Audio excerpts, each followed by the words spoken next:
भैया याद करते हैं लेकिन उसे फिर भूल जाते हैं। तो बहुत सारे स्टूडेंट्स का ये मेजर प्रॉब्लम है, बहुत सारे स्टूडेंट्स इस प्रॉब्लम से परेशान हैं। तो उसके लिए मैं एक टिप्स लाया हूँ, इसको आप स्टेप बाय स्टेप फॉलो कीजिएगा और इसके बाद आप कोई भी चीज़ याद कीजिएगा तो वो लंबे समय तक आप याद कर पाओगे। तो ये बहुत ही बढ़िया टिप्स हैं। तो नमस्कार प्यारे भाई और प्यारी-प्यारी बहनों, आप सभी का स्वागत है आपके अपने इस प्यारे से प्लेटफ़ॉर्म पे। तो आप लोगों की पढ़ाई कैसी चल रही है? प्रॉब्लम आपको जितने भी प्रॉब्लम हो रही है वो सब कमेंट करो। एक स्टूडेंट हैं, उन्होंने कमेंट किया कि याद करते भूल जाते हैं और बहुत सारे स्टूडेंट्स का ऐसा-ऐसा कमेंट आता है। तो इसको ठीक कैसे कर सकते हैं? क्योंकि ये प्रॉब्लम होता है, अक्सर बच्चों के साथ होता है कि वो याद करते हैं लेकिन फिर पता चलता है कि भूल गए हैं।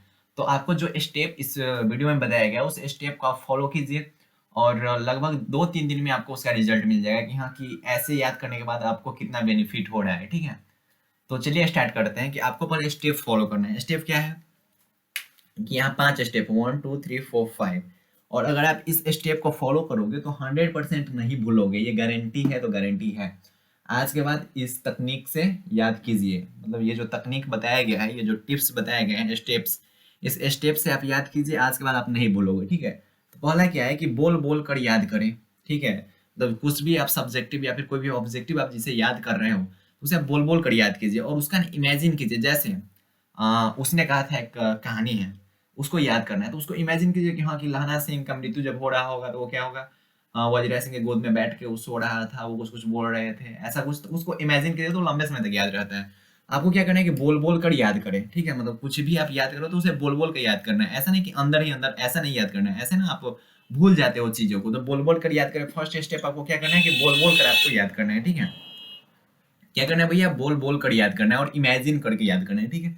नेक्स्ट क्या है कि जब आपको फील हो, जैसे आप कोई भी क्वेश्चन याद करते हो उसके बाद आपको फील होता है कि हाँ, कि ये क्वेश्चन याद हो गया, तो जब आपको फील हो कि याद हो गया है तो उसे लिख कर देखो, ठीक है? जब आपको फील हो जाए कि हाँ, कि भैया हाँ, कि ये क्वेश्चन लग रहा है कि ये याद हो गया है, तो उसे आप लिख लो, ठीक है? लिख के देखो कि हाँ, कि आप लिख रहे हो क्या। एक कॉपी में लिख के देखो, बिना देखे उसे लिखो। अगर आप लिख लेते हो इसका मतलब क्या है कि अगर आप घर पे लिख लेते हो, इसका मतलब समझो कि आप एग्जाम हॉल में भी आपको क्या कर सकते हो, लिख सकते हो। एग्जाम हॉल में भी आप लिख सकते हो। अगर आप घर पे लिख लेते हो तो कुछ ऐसे स्टूडेंट हैं जो खुद को सुपर पावर समझते हैं, सॉरी मतलब खुद को कुछ ज्यादा स्मार्ट समझते हैं, सोचते हैं कि यहाँ याद हो गया, यहाँ क्या लिखे, एग्जाम में डायरेक्ट लिख देंगे। भाई ये बहुत गलत है, बहुत गलत। आप जो चीज याद करते हो उसे पहले रूम पे लिख के देखो कि हाँ, मैं लिख पा रहा हूँ क्या। अगर आप रूम पे उसे अच्छे ढंग से लिख रहे हो, इसका मतलब एग्जाम में भी आप लिख दोगे।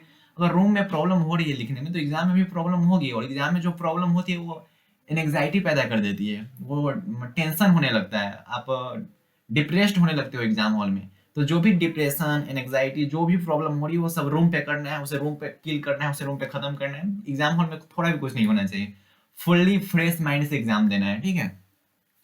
तो सेकंड आपको क्या करना है कि जब आपको फील हो कि आपको याद हो गया तो उसे आपको क्या करना है कि लिख के देखना है, ठीक है? अगर आप घर पे अच्छे ढंग से लिख ले तो इसका मतलब एग्जाम हॉल में लिख दोगे। सुबह का जो 45 मिनट है, ये गोल्डन टिप्स है, सबसे भयंकर टिप्स यही है, ठीक है? कि सुबह का जो 45 मिनट है उसमें पिछले दिन को याद करो, ठीक है? पिछले दिन जो पढ़े हो उसको दो।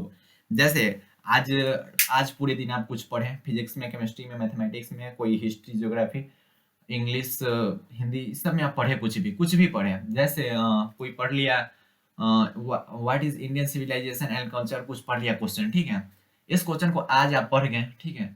तो कल जब सुबह आप उठे तो सुबह का 45 मिनट, 1 घंटा, मतलब जितना टाइम हो, 45 मिनट, 1 घंटा ना, उससे सिर्फ देख जाना है कि कल हम ये चीज़ पढ़े थे। उसको मतलब क्विक रिवीजन जिसको बोलते हैं, उसको क्या हम लोग कहते हैं, क्विक रिवीजन टेक्निक, है ना? क्विक रिवीजन, क्विक रिवीजन बोले तो नज़रों से देख जाना, ठीक है? नज़रों से देखना। मतलब जो आप पिछले दिन पढ़े हो उसको उसको एक नज़र आपको देख जाना है, ठीक है? जैसे इंडियन सिविलाइजेशन एंड कल्चर का कोई क्वेश्चन है, उसे आप एक नज़र देख जाओ। पिछले दिन जो पढ़े हैं फिजिक्स में, केमिस्ट्री में, मैथमेटिक्स में, कुछ भी, उसको ना एक नज़र आपको बस देख जाना है कि हाँ, कि भाई ऐसा-ऐसा हम लोग पढ़े हुए थे, ताकि ना आपके माइंड को ना फील हो कि हाँ, कि हम रोज़ इसे रिवाइज़ कर रहे हैं। और क्या नेक्स्ट क्या है कि 1 सप्ताह में उसे फिर देखना है। मतलब क्या है कि 1 सप्ताह में आप जो कुछ भी पढ़ाई किए हो, जैसे 1 सप्ताह हो गया कि इस संडे से उस संडे आप पढ़ाई कर रहे हैं, ठीक है? मंडे टू संडे आप पढ़ाई कर रहे हैं। तो उस 1 सप्ताह में आप जो कुछ भी पढ़े हो ना, उसका एक क्विक रिवीजन करना है। क्विक रिवीजन बोले तो नज़रों से देख जा रहा है।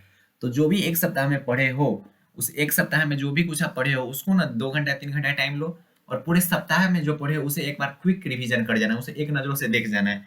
तो ये भी बहुत ज़्यादा इंपॉर्टेंट चीज़ें हैं। ऐसा मैं करता हूँ, ठीक है? ये जो कुछ भी है ना, वो मैं अप्लाई करता था और मुझे बहुत कुछ है जो अभी तक याद है।